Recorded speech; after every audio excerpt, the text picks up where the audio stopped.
ma gueule, son frère. Putain de merde!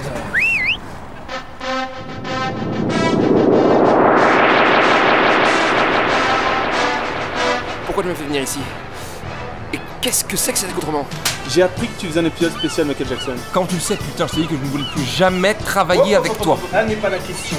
Est-ce que tu te sens de taille à affronter le king de la pop? L'homme qui a inventé le marché sur la lune. Tu sais que c'est pas vraiment lui qui l'a inventé. Tu n'es pas encore prêt. Mais crois-moi, après mon entraînement, tu le sauras. Enfin, si tu y survis. Allez, vas-y. Allez. T'es vraiment tenir. Allez pour Michael. Il le fait sans les mains. Lieu de naissance de Michael. Gary dans l'Indiana. C'est ça. Date de sa mort. 25 juin 2009. Année de sortie de son premier album solo. 1973. 72. 54. 55. Pourquoi tu n'y arriveras jamais? Parce que t'es qu'une petite merde.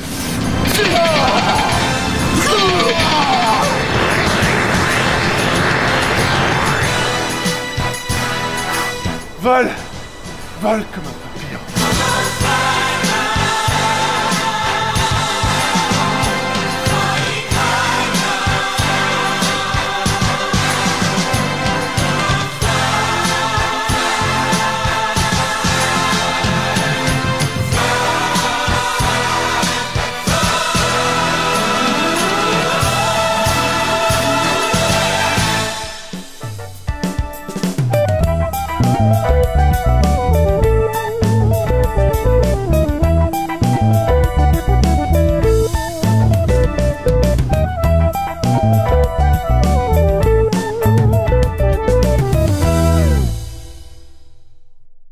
Salut à tous mes petits loupieux, et aujourd'hui on va commencer direct par Michael Jackson parce que bon, les épisodes de 6h24 ça commence à bien faire. On va partir tout de suite, clair, concis, net, précis, hein, épisode 4-4 de Football Champagne. Tu vois, c'est typiquement avec des interventions comme ça qu'on perd du temps. Allez, jingle. Alerte.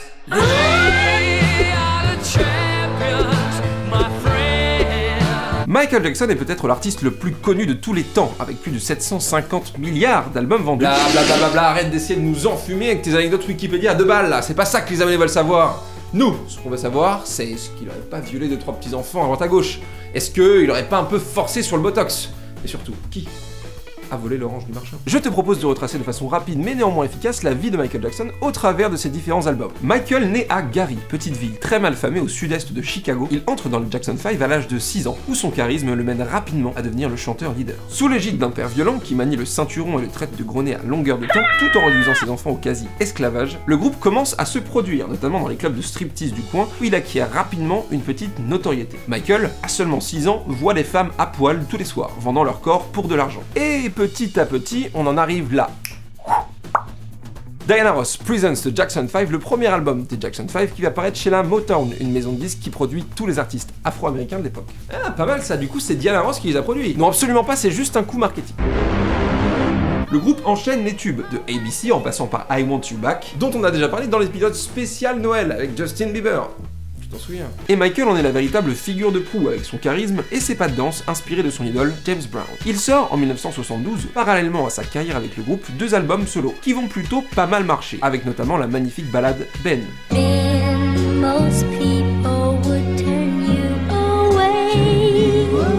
Succès, oui, mais pas à n'importe quel prix, puisque Michael Jackson n'a absolument pas d'enfance. Il passe son temps à répéter, à être en concert, à être trimballé de salle en salle comme une bête de foire. Surtout, il développe au fil du temps une peur viscérale de son père. Des années plus tard, il avouera même aller parfois jusqu'au vomissement, rien qu'à l'idée de voir Joe Jackson, le père de la fratrie Jackson. Chérie, t'as pas oublié comment j'ai chez tes parents ce soir? À 21 ans, juste après avoir rencontré Quincy Jones, un compositeur de génie sur le tournage du film The Wiz, où Michael joue un épouvantail, Michael va lancer véritablement sa carrière solo avec l'album Off the Wall qui sort en 1979. Juste avant Off the Wall, Michael se fracture le nez lors d'une répétition, ce qui l'oblige à subir une première rhinoplastie ratée, puis une seconde. Non, monsieur Jackson, Michael, ça fait longtemps que t'es pas vu Mino. Peut-être t'as pas grandi, toi. On passe donc de ça à ça, ce qui constituera le début d'une véritable descente aux enfers, mais on y reviendra plus tard. Pour Off the Wall, Michael a mis la barre très très haute, il veut rafler un maximum de récompenses, vendre le plus de disques possible. Et bien sûr, il veut livrer un véritable récital comme Zizou en 2006 face au Brésil. Une, deux, crochet court, bam, roulette. Zidane nous fait la roulette. Si l'album est un énorme succès commercial et critique, il ne sera récompensé que par l'MTV Award de la meilleure performance R&B de l'année pour Don't Stop Till You Get Enough. Ce qui, pour Michael, est un véritable camouflet. Et à une époque où les artistes afro-américains sont très mal considérés, il jure que son prochain album ne sera pas ainsi ignoré. Un journaliste des Rolling Stones lui dira, au cours d'un entretien avec Michael, qu'un artiste noir ne peut faire la une du magazine, car ceci ne serait pas assez vendeur. Michael lui réplique alors qu'un jour, il le supplierait de l'interviewer, mais que ce jour venu, il refusera. Mais bon, il finira quand même par le faire. Cette fois. On voit ici un côté contradictoire de Michael qui va lutter contre le racisme aux États-Unis, alors omniprésent, mais qui va chercher à occidentaliser un maximum son visage par le biais de différentes opérations. Mais non, ça se voit pas, on peut même refaire une petite. Après Off the Wall vient Thriller, l'album qui marquera son sommet. Je veux dire, regardez juste la setlist de l'album, il n'y a que des succès, rien n'est acheté. Il va rafler 8 Grammys Awards et une étoile sur le Hollywood Walk of Fame. C'est l'album de tous les records, plus de 65 millions de ventes, le record absolu de tous les temps qui ne sera très probablement jamais battu. Et il y a plein de trucs à cette époque qui vont impacter véritablement le destin de Michael. Tout d'abord, en 1983, lors d'un concert pour la Motown, sur Billie Jean, il réalise pour la première fois le Moonwalk, célèbre pas de danse qu'on a tous essayé avec plus ou moins de succès, faites pas les mythos.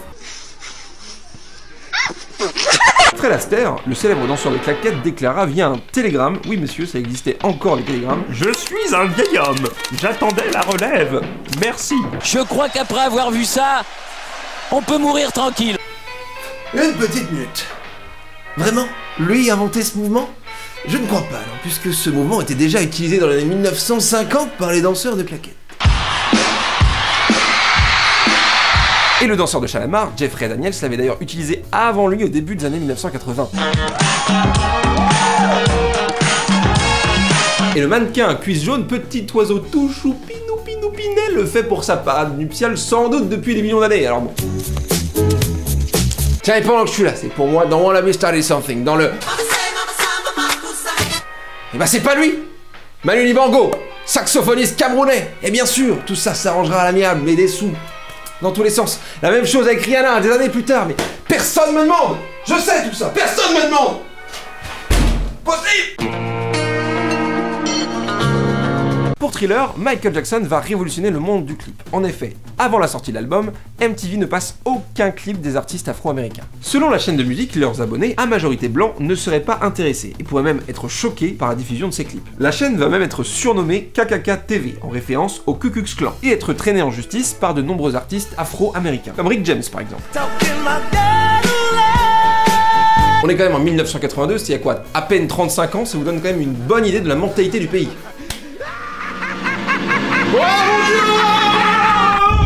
L'album Thriller va véritablement changer la donne, puisque les clips de Beat It et de Thriller vont être de véritables cartons. MTV inventera pour l'occasion le principe du making-of, dont la commercialisation financera le budget faramineux du clip. Mais malgré tous ces succès, Michael reste extrêmement triste. Il déclarera même à la maison je suis seul, je suis assis dans ma chambre et parfois je pleure. C'est tellement difficile de se faire des amis. Parfois, je me balade dans le quartier la nuit avec l'espoir de trouver quelqu'un qui parlait.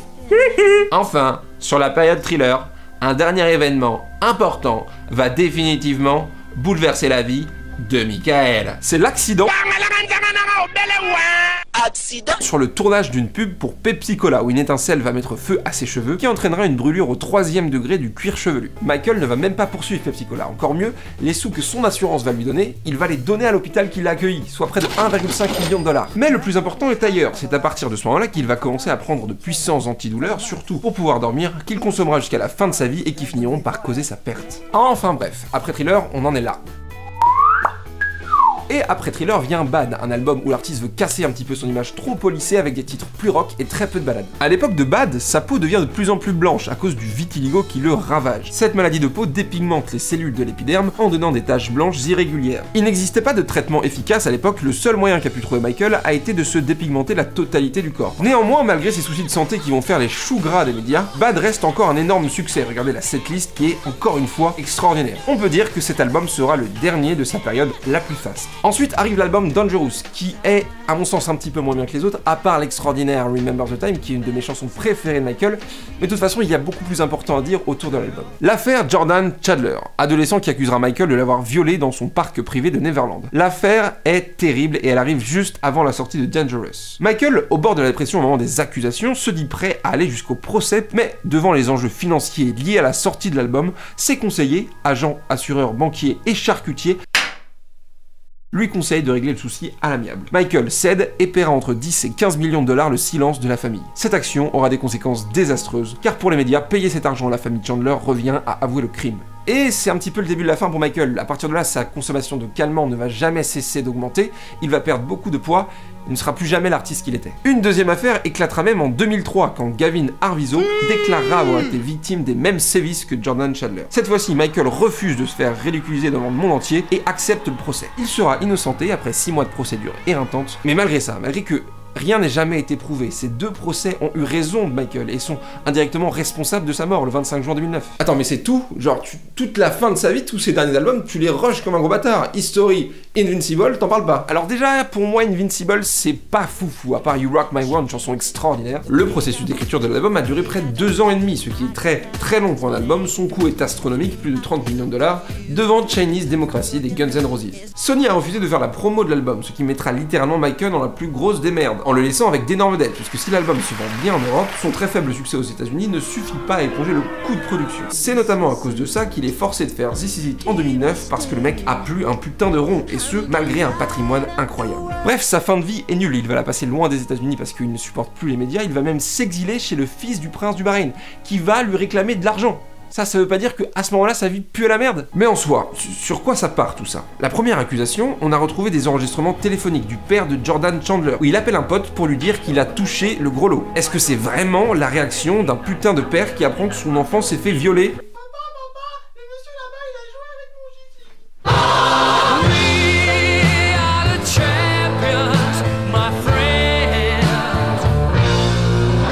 Jordan, durant son audition, a déclaré que Michael était circoncis. Non mais vas-y, te gêne pas, emploie le mot circoncis dans une émission musicale. Bonjour, bienvenue sur Rock My Sofa, va vite, oui. Et Michael a dû se plier à un examen ô combien humiliant où les flics ont photographié ses parties génitales, qui s'est avéré ne pas correspondre avec la version de Jordan Chandler. Peu après la mort de Michael Jackson en 2009, Jordan avouera avoir menti et son père se suicidera d'une balle dans la tête quelques jours plus tard. Pareil pour le deuxième procès où Michael a été innocenté des 10 chefs d'accusation et où la mère de la victime était une habituée des plaintes calomnieuses.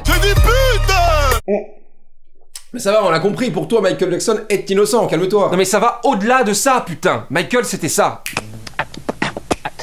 I gave my money, I gave my time. Un mec qui savait pas lire la musique mais qui écrivait des riffs de dingue parce qu'il les entendait dans ses ou. Non mais sérieusement, regardez-le ici dans des vidéos tournées à Neverland. Ok, il est ultra chelou, oui, mais est-ce qu'il paraît pas juste être un enfant dans un corps d'adulte parce que justement il a pas eu d'enfance? Sur le tournage du clip de Black or White, une journée à 300 000 $, des figurants, des producteurs, tout le monde est là, tout le monde l'attend. Le mec ne vient pas. Il passe la journée à faire les magasins de jouets avec Macaulay Culkin. Oui, tout à fait, le mec qui joue dans Maman, j'ai raté l'avion. Excuse me, where's the lobby? Down the hall and to the left. Thanks. Moi je vois juste un gars généreux au possible, bordel. On compte plus le nombre de dons qu'il a fait, les actions caritatives, Heal the World, We Are the World, la famine en Éthiopie, le sida. La somme totale qu'il a donnée et aidé à faire donner pourrait s'élever à 500 putains de millions de dollars. Et on l'a détruit ce type. Son père l'a détruit, la presse à travers le monde l'a tué. Imaginez si vraiment le mec a commis aucun des actes dont il a été accusé. Le désarroi. L'incompréhension de vivre dans un monde qui n'avait tout simplement pas les mêmes codes que les siens. En plus, regardez aujourd'hui le nombre d'artistes qui ont été influencés par Michael Jackson. Combien de mecs aujourd'hui se sont inspirés de ce qu'il a fait, de sa danse, de sa musique. C'est quand même incroyable. C'était un génie, avec certes de très très gros problèmes psychologiques, mais pour moi, il aurait dû finir bien autrement. Enfin bref, on va passer au prochain artiste, ça me déprime tout ça. Permets-moi d'essayer de te remonter le moral par le biais de ce petit chapeau festif. Le deuxième artiste, c'est Holly Size. Alerte. Non, je déconne. Bon bah Holly Size, c'est quoi? C'est une chanteuse, elle a fait un album, puis c'est la sœur de Vincent Cassel aussi. Voilà. Non mais c'est tout là, t'as pas l'impression de te foutre un peu de notre gueule là? Parle-nous un peu de la chanteuse, son style, sa musique, est-ce qu'elle est au moins physiquement intelligente? Bon ok, ça va, si t'insistes, bon, pas de soucis. Allez, quelques anecdotes comme ça, pêle-mêle.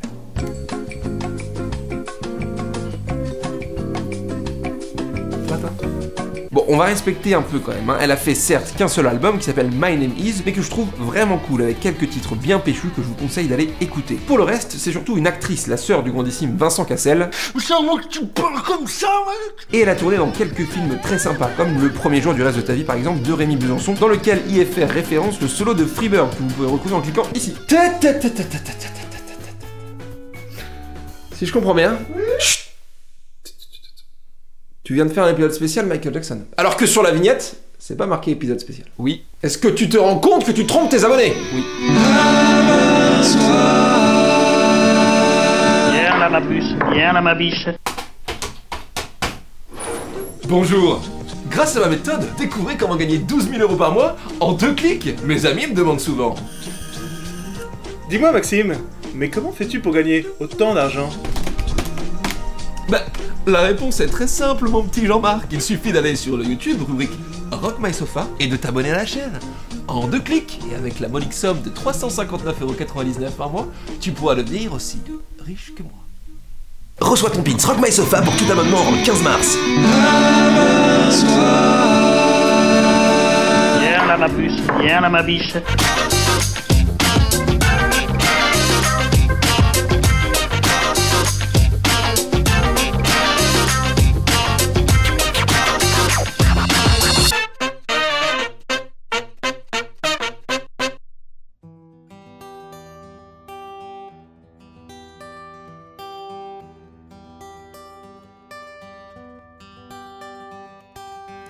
She was more like a beauty queen from a movie scene.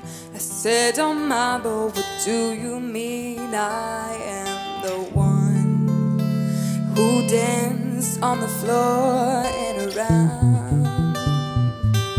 She said, I am the one who danced on the floor and around.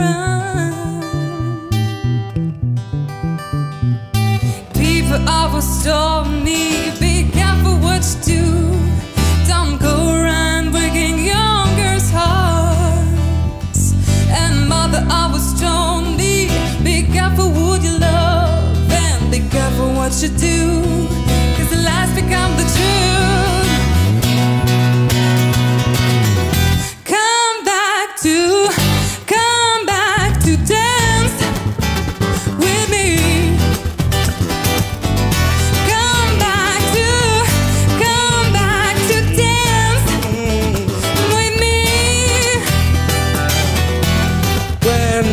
Don't wanna forget where I come from. I think of you moving outside when I'm home.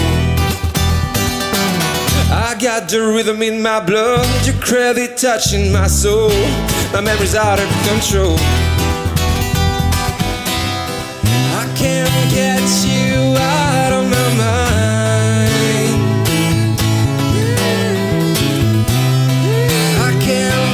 You out of my mind.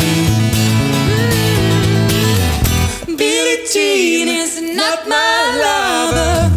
She's just a girl who claims that I am the one, but that kid is not my son. She said I am the one, but that kid is not my son.